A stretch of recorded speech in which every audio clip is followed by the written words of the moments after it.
Hello, Steve White, Steve Arts 89. Well, I did a Alfred Hitchcock marathon, and I tried to watch all of his films. Unfortunately, I didn't actually have them all.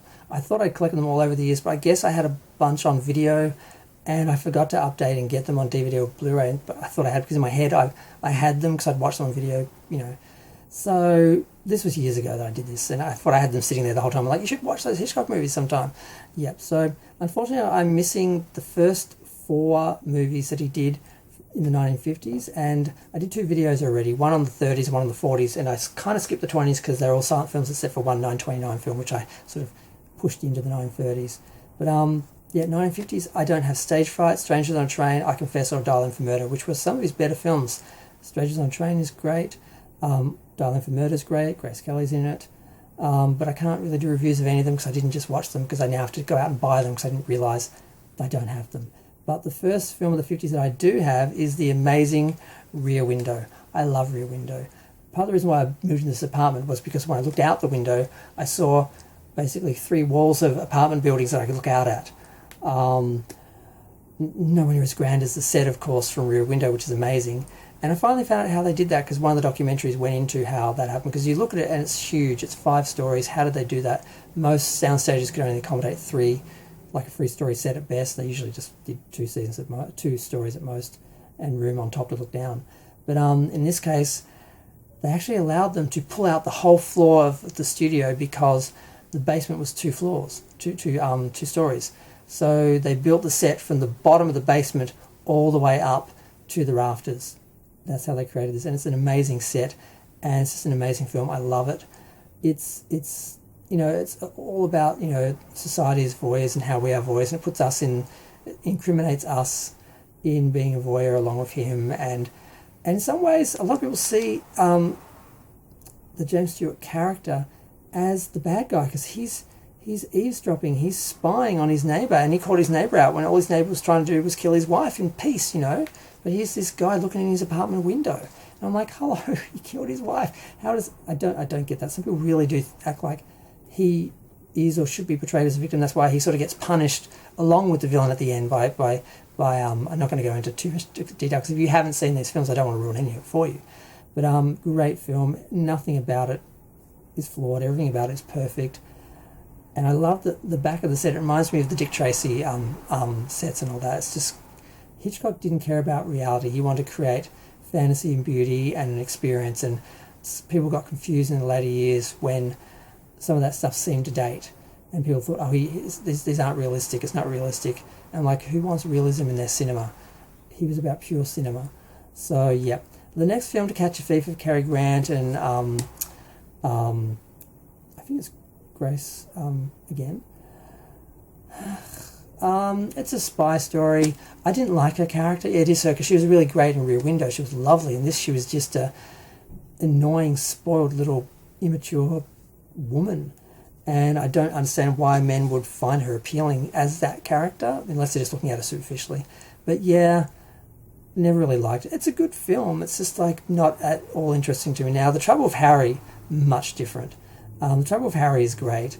And it did really well in the UK. American audiences didn't get it because it's very British humour, and they just didn't get it. It did not make much money, it disappeared really quick. But it played for literally years in the UK, and I'm sorry about that loud person going down the road there. It's summer in Australia. I've got the windows open or I will die from the heat. So, but yeah, it's great. Basically, Harry inconveniences everyone by being dead. And just the whole tone is just hilarious. There's just something about it that is just funny all the way through. It's not slapstick, it's not over the top, it's subtle, it's intelligent, and I love it. And I think my mother saw it, because I remember when I had the DVD, she's like, oh, The Trouble with Harry, she must remember that fondly. The Man Who Knew Too Much. Now, this is kind of a big deal film in some ways. Doris Day is great in it, and I was shocked to find out that song was written for The Man Who Knew Too Much. I thought it was from one of our musicals. And I'm like, no, her character was a singer and she sings this song in the film. And I'm like, I can't believe it's from a Hitchcock film. And they pressured Hitchcock into it. They're like, we've got Doris Day, we need to have a song. And he's like, fine, do a song. And they showed to him, like, okay, you did a song. And it was in there. That's the sort of level of care that went into that for him. Now, The Wrong Man is one of the other films. Well, okay, The Man Who Knew Too Much is good. There actually are a few legitimate scenes that were kind of suspenseful that I was like, ooh, what's going to happen here? And Doris Day's performance is believable as a woman who is going through something traumatic. I don't want to ruin it for you in case you haven't seen it. But it was good. It's just I don't really find his spy stuff that interesting, particularly the suspense side, because yes, he constructs it well, but once you know what happens, you sort of watch it. I can't get back into the suspense because I know what's going to happen. Now, The Wrong Man, unfortunately, I don't have The Wrong Man. That's another one of the ones I thought I had on video that I thought I bought on DVD and thought I had sitting in somewhere years ago, like waiting to be watched along with the other Hitchcock films, but I didn't. Now, I guess I'll end off. I'll do 2 shorter videos for 50s and 60s. I'll do the decade by decade thing. Well, even though he made less films, I could probably get through them, but I don't want to do like a 15-minute video. So the next one, of course, is Vertigo. Now, Vertigo is amazing. It didn't find its audience on release. It did later on, and there were some amazing efforts they went to restore the film later, because like a lot of great films, they strike a lot of prints and usually don't treat the prints very well. And colour was so important in this film, they really needed to restore it, and they did do a brilliant job. And I saw it on the big screen back in the day when they released these new prints after they restored it. And they did it by hand. It wasn't sort of done with computer grading and all that at that time. It's an amazing film. Visually, it's an amazing film. Does not care as it goes along. By the time it gets to the end, it does not care about sense or reality. It's about obsession and about this man's obsession with this woman. A lot of people compare it to necrophilia. I'm like, he doesn't want to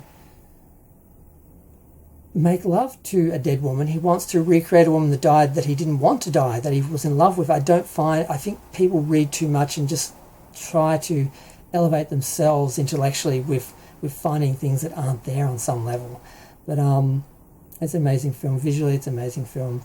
The acting everything about it is great.